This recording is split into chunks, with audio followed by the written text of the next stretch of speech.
Hello dear student, मैं ऐश्वर्या राठौड़ आज के इस वीडियो लेक्चर में आपका स्वागत करती हूँ। आज का हमारा टॉपिक है zero order reaction. Zero order reaction BSc first year physical chemistry का भी टॉपिक है। तो हमें पढ़ना है कि जीरो ऑर्डर रिएक्शन क्या होती है, इसकी प्रॉपर्टीज क्या होती है और इन्हें हम कैसे समझ सकते हैं। What is zero order reaction. यहाँ पर ए है, मान लो ए कोई हमारा रिएक्टेंट है जो प्रोडक्ट का फॉर्मेशन कर रहा है। अब जीरो ऑर्डर रिएक्शन की अगर हम बात करें तो जीरो ऑर्डर रिएक्शन की डेफिनेशन क्या होगी।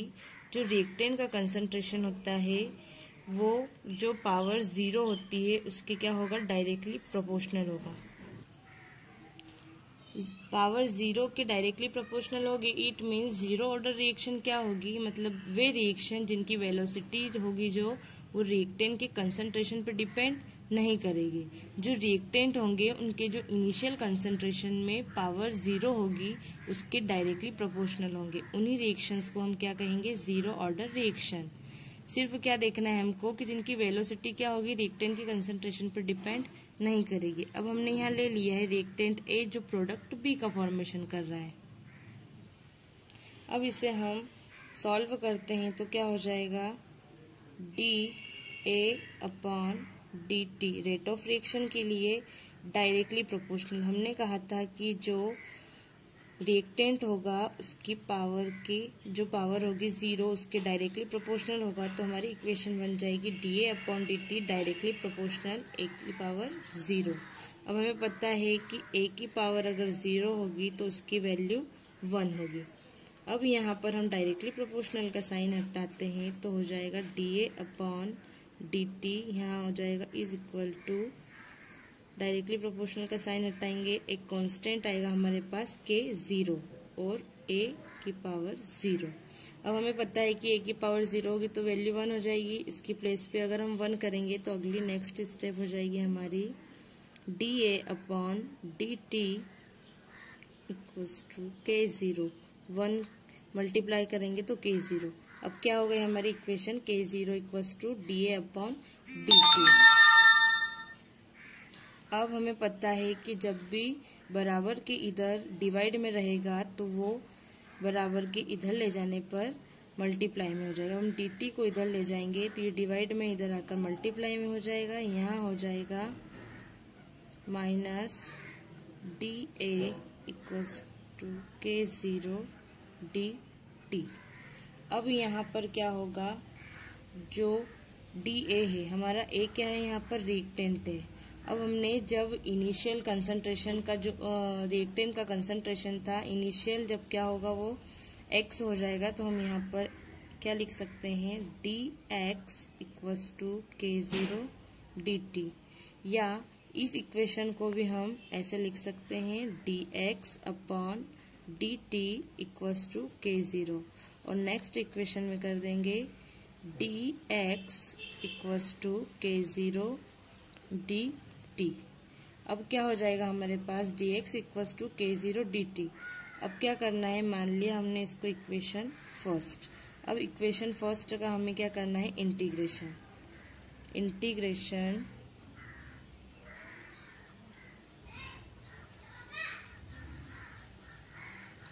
अब यहाँ पर क्या होगा, इंटीग्रेशन का साइन लगाएंगे, D x equals to k zero constant है, यहाँ पर इंटीग्रेशन dt। अब dx का इंटीग्रेशन करेंगे तो हमारे पास x आएगा एंड dt का इंटीग्रेशन करेंगे तो t आएगा। नेक्स्ट स्टेप क्या होगी हमारी, इंटीग्रेशन करने के बाद यहाँ पर x equals to k zero dt का इंटीग्रेशन हो जाएगा t। अब हम क्या करेंगे, t मल्टीप्लाई में है, बराबर के इधर लाएंगे तो ये हो जाएगा x upon t equals to k zero.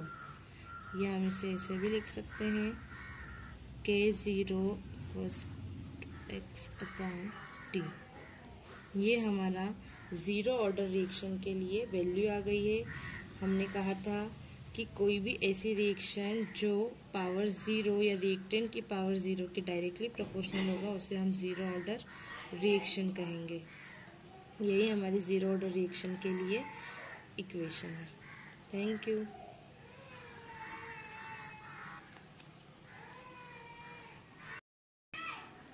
Hello dear student, मैं ऐश्वर्या राठौड़ आज के इस वीडियो लेक्चर में आपका स्वागत करती हूँ।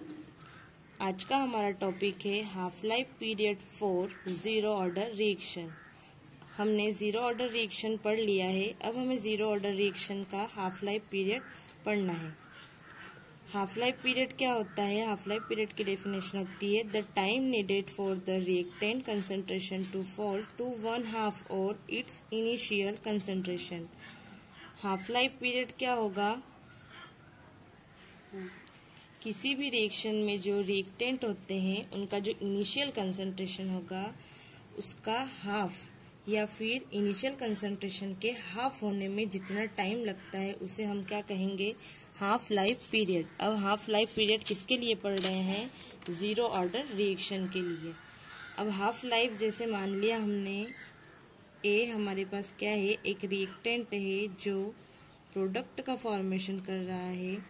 अब हाफ लाइफ कैसे देखेंगे हम? मान लो जो ए हमारा रिएक्टेंट है उसका इनिशियल कंसंट्रेशन है, उसमें जो 10 मोल्स प्रेजेंट है, ये 10 मोल्स रिएक्टेंट से प्रोडक्ट बनाएंगे तो जो 5 मोल्स होंगे वो क्या करेंगे? रिएक्टेंट से प्रोडक्ट का फॉर्मेशन करने में पार्टिसिपेट करेंगे। या 10 मोल्स है और स्टार्टिंग के 5 मोल्स क्या करते हैं? प्रोडक्ट का फॉर्मेशन कर लेते हैं। अब 10 में से जो 5 मोल्स में कन्वर्ट हो गए हैं तो इनके कन्वर्ट होने में जितना टाइम लगेगा उस टाइम को हम कहेंगे हाफ लाइफ पीरियड। हमें दिख रहा है कि 10 मोल्स, इसका हाफ हो गया है 5 मोल्स।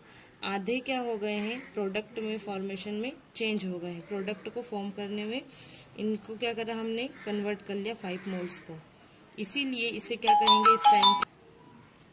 ये हो गया हमारा जीरो ऑर्डर के लिए हाफ लाइफ पीरियड।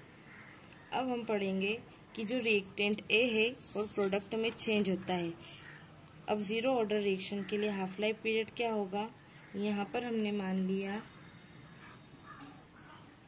अब हमने पहले जीरो ऑर्डर रिएक्शन पढ़ ली। जीरो ऑर्डर रिएक्शन के लिए हमारे पास जो इक्वेशन आई थी वो थी K = X/T। ये जीरो ऑर्डर रिएक्शन के लिए हमारे पास वैल्यू आई थी। अब इसका हमको क्या करना है? हाफ लाइफ पीरियड पढ़ना है। अब क्या करना है हमको? हाफ लाइफ पीरियड पढ़ते हमें पता है कि जो टाइम होगा वो क्या हो जाएगा? हाफ हो जाएगा। और जो हमारा x क्या है? इनिशियल कंसंट्रेशन है। यहाँ t क्या है? टाइम। और k क्या था? हमारा कांस्टेंट। अब हमें टाइम को भी हाफ करना है और इनिशियल कंसंट्रेशन को भी हाफ करना है। तो क्या होगा? व्हेन x = हो जाएगा a हाफ एंड t = हो जाएगा t हाफ।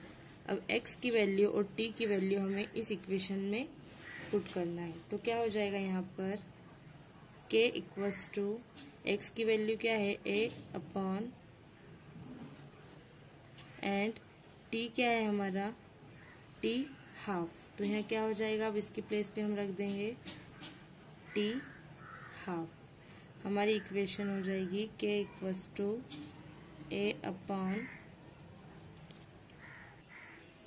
× t half. अब हमें पता है कि हम हाफ लाइफ ऑफ पीरियड निकाल रहे हैं, तो हम क्या करेंगे? इस t टाइम को इधर लिख लेंगे और यहाँ पर क्या हो जाएगा? t half = a/2k। ये क्या हो जाएगा हमारा? जीरो ऑर्डर रिएक्शन के लिए हाफ लाइफ पीरियड। ए क्या था? हमारा इनिशियल कंसंट्रेशन एंड टी क्या था? हमारा टाइम। अब हमें पता है कि जीरो ऑर्डर रिएक्शन के लिए हाफ लाइफ पीरियड क्या होगा? ये इसकी वैल्यू क्या होगी? जो इनिशियल कंसंट्रेशन पर डिपेंड करेगी। अब यहाँ पर क्या हो रहा है? ये इनिशियल कंसंट्रेशन पर डिपेंड कर रही है। और हमें ये भी पता है कि हाफ लाइफ पीरियड में क्या होता है? जो जैसे हमने यहाँ पढ़ा था कि 10 मोल्स थे और उन्होंने हाफ मीन्स 5 मोल्स को प्रोडक्ट कन्वर्ट करने में यूज कर लिया था, उसमें जितना टाइम लगा था वो था हाफ लाइफ पीरियड। अब हम t हाफ = a/2k को ऐसे भी लिख सकते हैं t half directly proportional a। It means कि जीरो ऑर्डर रिएक्शन के लिए हाफ लाइफ पीरियड की वैल्यू रिएक्टेंट के इनिशियल कंसंट्रेशन पर डिपेंड करेगी।